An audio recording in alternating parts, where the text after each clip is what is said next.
dumating ka actually, babe, yun yung time na tinulungan mo talaga ako mentally. Kasi pa-give up ko talaga ako, Meme. Tapos nung dumating siya, ay, kaya ko naman pala. Kaya ko naman kumain sa kanya. Tapos bigay ko yung sweldo ko dun sa mga pamilya ko. Meron siyang ginagawa, si Ashley, na hindi niya napapansin. Nai-inspire mo siya at may natuturo ka sa kanya. Kasi ikaw naman, independence, di ba? Yung parang, di ba, independent ka di ba? Aasikasuhin ko sarili ko, gagalingan ko, bubuhayin ko yung sarili ko. Tapos nakikita mo, ang ganda ng epekto sa kanya.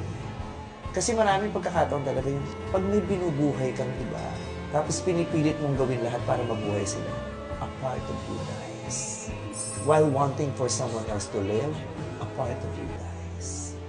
Sakit. Sobrang sakit na. Tapos magugulat kayo parang, ay, nabuhay mo sila, pero ikaw namatay ka.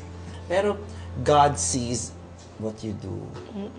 Diba? God sees your heart. God listens to you. God sees what you've been through. Siya yung magbibigay sa'yo ng, deserve mo na to, ang dami mo ng pinagdaan. Deserve mo na to, ang dami mo ng hirap, dami mo ng ginawa. Kasi Ash, di ba, blessing sa'yo, di ba? Kasi may mga leksyon na hindi lang basta sa eskwelahan makukuha. Makukuha mo yun sa pakikitungo sa ibang tao. Sa mga taong hindi mo masyado pang kilala. She made me a better person po talaga, Meme. Like, super.